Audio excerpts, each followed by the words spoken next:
Okay, so today I have something a little bit different for you guys. Today, we're going to be delving into the world of manhwa and manga today, because apparently I saw the story going around, and I looked into it a little bit, and I was like, okay, I wasn't going to make a video on it. It didn't seem that interesting when I saw it, but actually, the statement from the creator of this manhwa made me get thinking, like, oh, this might be a bit more interesting than I thought, but before we do all that, essentially the TLDR or the summary is that this popular manhwa called Windbreaker about a guy on a bike was our guy who does bike races has been allegedly, been doing stuff like tracing.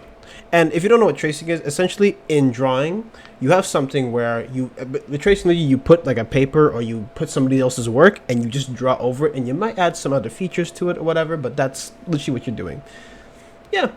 And so, essentially, it's not your work because you're using somebody else's framework to do what your drawings are. That's what it is. So, that's what the allegations were. And then, actually, the author of the has a statement. But let's dive into it because there's a lot more to it. And actually, when I say a statement is a little bit enlightening, you'll see why in a minute. Or over the next course of this video. So, I have here starting. So, the popular webtoon Windbreaker by creator Young Seok Jo has been officially cancelled following confirmed allegations of plagiarism. The announcement was made jointly by Naver Webtoon and the creator revealed that several portions of the webtoon were found to be strikingly similar or nearly identical to scenes and compositions from other works. The series has over 600 million views on Webtoon at the time of this writing. So just for the record, if you have 600 million views, that means people every week are checking out your Webtoon. But there's a bit of a caveat that this Webtoon has been going on since, I believe, 2013, around that time. So yeah. So it's been around for a while, but still, 600 million views on Webtoon is impressive. And remember that majority of people don't pay for the stuff. Most people are going to pirate it. So, just want to put that out there. Continuing on, Naver Webtoon released a statement confirming that after an internal review and discussion with the author, they determined that the Windbreaker manuscript contained visual and structural elements too closely resembling other published materials. As a result, the platform has decided to suspend serialization and halt all services related to the work. Young Seok Jo has also issued a personal apology admitting to referencing materials that resulted in unacceptable similar imagery. He acknowledged his failure to uphold creative standards and the pressure of constant deadlines and took full responsibility for the misconduct. His full statement on the Windbreaker webtoon Manhwa being cancelled. So before we look at his statement here, I'm just going to put up the plot for you guys. I know I summarized it pretty quickly, but I'm just going to put it up for you anyway. So it's relatively a pretty simple story from what I saw. And that's where we are now. So I do want to look up some people online. I've been putting up some of the reference images. So here's like one of them. One of them, I don't know what the other one is, but I know one on the right hand is Tokyo Ghoul, okay? Pretty iconic one. I think that's when Kaneki, his hair turns black or something like that. It's been a while since I've watched or read Tokyo Ghoul. And if we keep going down here, this is like something else that I can't really recognize where this is from, but apparently it's another trace over from the manhwa that's allegedly in there. And here's my last one here, where some girl with a drink in her hand. It looks like soju, but it's in whatever the ones on the right hand side. It's pretty damn close. But I do want to say that when it comes down to artistry, or at least drawings, keep in mind that there are sometimes you have people who do like homage drawings to something. People will like use stuff as inspiration, because when you think about it, right, when it comes down to art, you can only be so creative in the sense that when it comes down to avenues, someone has already explored it. If you want to paint a mountain, okay, there's only so many ways you can paint a mountain. You can add some flair to it. You can add like an LSD filter, blah, blah, blah. But at the end of the day, it's still a mountain. You can only do so much. So sometimes people might reference something else. Same thing happens, say, in a YouTube video too. Some people might use a certain style. Some people might use like stuff that's a bit different. For example, you might be like a commentary YouTuber. You might be looking at some other topical commentators. You might do what they're doing. Or, I don't know, if you're a, God forbid, a political YouTuber, you're going to look at what other political people are saying. Hey, maybe that's the politics we got to look at. Well, who knows? Okay, we don't know. But the whole point is that that's where it stands at the moment. And so now I'm going to actually read his statement, because it really sheds light on how kind of honestly how awful like work culture is on that part of that side of the world, and like mangas and comics and animation in general. But we'll get into that in a second. But here it says, message by the author. Hello, this is Jo Young Seok. First of all, I deeply apologize for the concern and trouble caused by the recent tracing controversy surrounding my work. In my creative process, some scenes referenced from guideline materials were expressed similarly or almost identically to images from other works. This was clearly my mistake. For a long time, living a life constantly chasing deadlines week after week, that small negligence led me to fail to uphold the standards I should have maintained as a creator. Above all, I wanted to show you the final story of this work until the very end, but it pains me deeply to make the decision to discontinue it.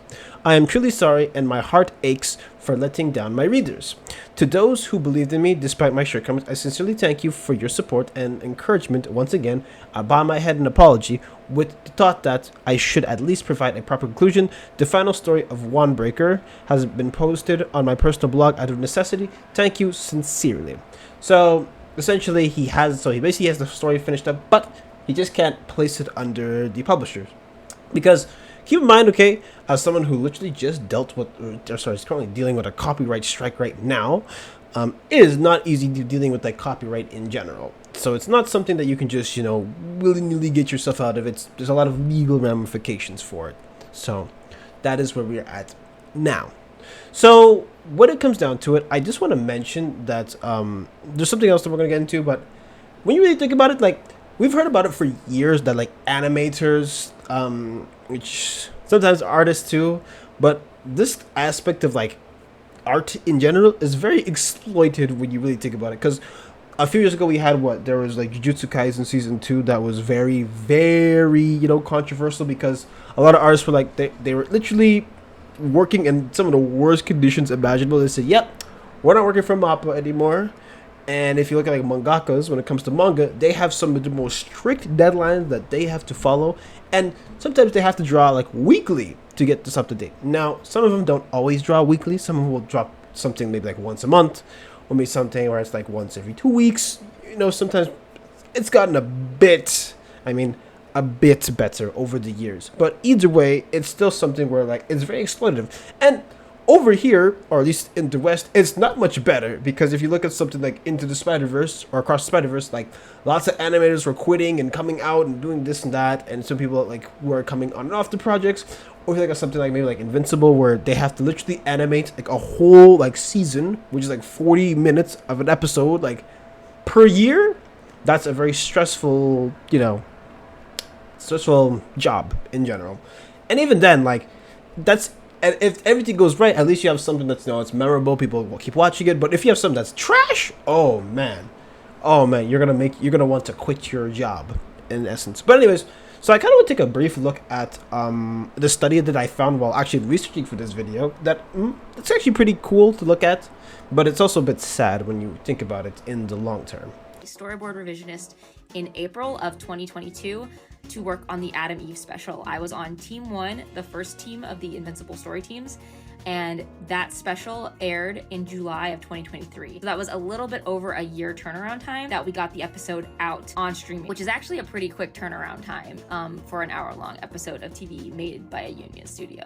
I know I personally find all the memes and jokes about it taking 2 years hilarious, but I just wanted to be a pedantic, nerdy little weirdo and let you guys know that it actually took only a year and we made 2 seasons at once, so.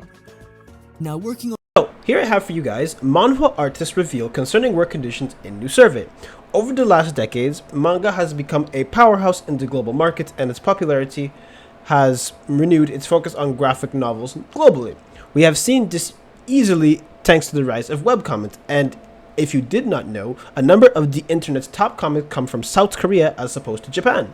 And thanks to a new survey, fans have learned just how difficult it is working as a manhwa artist. The report comes straight from the Korea Occupational Safety and Health Agency after a team where did case studies on 2 manhwa titles, Solo Leveling and Roxana. Sorry.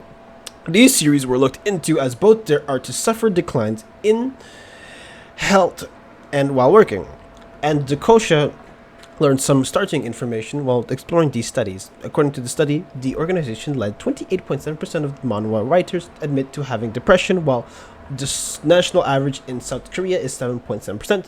The report went on to suggest that the turnout was higher amongst creators for having self-deleting thoughts, planning self-deletion, and trying to commit self-deletion. So it's pretty intense. And if you ever know anything about Korea, especially South Korea, well, we don't know much about North Korea, but South Korea especially, the work culture there is pretty bad. Like, it's actually like ridiculous the amount of hours, but we'll look at that in a second. So I couldn't find, well, this study, I found something that's like really close to it, but I don't know if it, in the study particularly like Solo Leveling and Roxana, but here I have the study where it talks about they interviewed, or they looked into 312 webtoon writers. They were analyzed. They had a questionnaire which included basic socio-demographic characteristics, webtoon writers, contractual type, fields of activity, and a working environment. And they investigated depressive symptoms and analyzed its relation to the work environment of webtoon writers. So that is where it stands right now.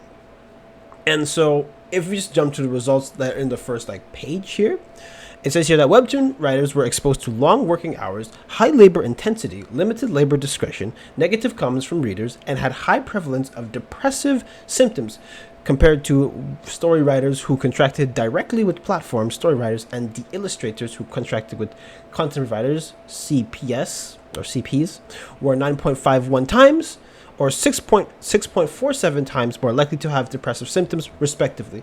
So, I won't show you guys now, but if you actually go into the study itself, they actually show like the different tables. So the 27.7% comes from it in those tables in there. So even here it says that this study emphasizes the urgent necessity to improve the overall working condition in the webtoon industry and implement measures to tackle the escalating mental health challenges faced by illustrators and story writers contracted with CPs, especially given the increasing popularity of novel comics. So that's a pretty interesting insight into it. And mind you, whenever you look at webtoons, like I'll show you on screen now, webtoons, they're not just they're not just like drawings and just like black and white. They have full on color, and they're also like done in a way so you can like read it on your phone. So the artist literally has to draw something that can be applied to multiple different like areas or different media types. And however, with the manga, it's usually one page of a one page of a comic, whatever. So just something to take notes of while we're here. But in case you want some more insight into Korea's like working hours, even here in the study, actually, before we move on to stats, says here webtoon writers reported working for long hours with an average working time of 57.2 hours. By the way, the average in most other countries is about 40 hours per week. That's 8 hours a day. So webtoon writers are literally putting in overtime, and usually it's one person doing it.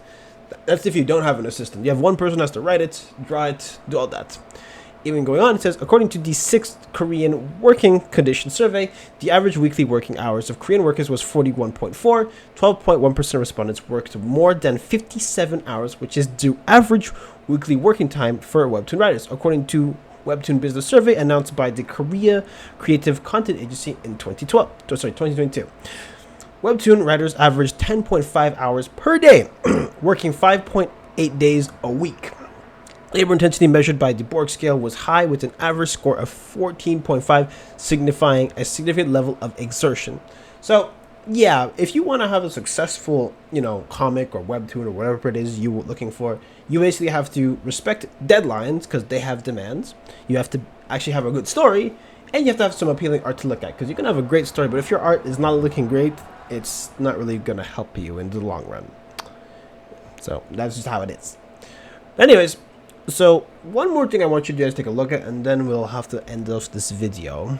So I have some stats from the official labor of Korea, and so the part that I really wanted to look at, which was something that's kind of consistent across all the boards, is that if you keep going here, so I want to put you to the second last paragraph. It says here, meanwhile, the government has continued its various efforts to improve people's health and quality of life and increase productivity by reducing working hours according to the amended labor standards promulgated on March 20th, 2018, the maximum working hours is down from 68 hours to 52 hours. And even if in the case of industries exempted from the new work hour regulations, employers must grant workers a daily rest period of at least 11 hours.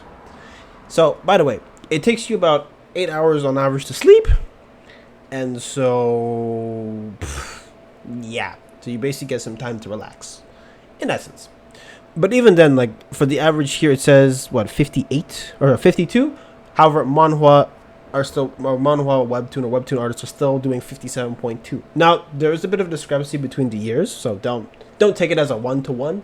But you can see on average that Korea has a working problem. And from what I know about these countries, I can't speak on it for sure. So, anyone lives in Korea, comment down below. Please tell me. But from my understanding, is that people don't work for themselves. You're working more for a collective. You're working for a company. You're working for the community. And so it's almost like you're just a tiny cog in the machine where you have to, keep going and going and going and going and going. And so this ended up resulting in, well, this man who was, regardless of what you think about him, he was subjected to some pretty terrible circumstances when you think about it. He had deadlines he had to reach, and so he said, okay, I gotta cut some corners. Now, was it ethical that he cut corners the way he did? No. But regardless, I feel like this is a symptom of a bigger problem. Because perhaps if he was just given some more time to actually, draw and put a story out properly, he probably would have gotten a decent story out. Or he probably would have gotten some better, not have to be so intensely investigated. And even the drawing I showed earlier, this is the I'm saying alleged because I actually don't know if that's the stuff he traced over, but it's still quite a bit. But anyways, that's basically it for this video today. I thought the story is kind of interesting because it kind of ties back to like some bigger issues that I've just noticed. And so yeah, I just want to talk about it. So yeah, so if you do this video, make sure to like, comment, and subscribe, and follow my social on the description below. But that's it today. I'll see you in the next one.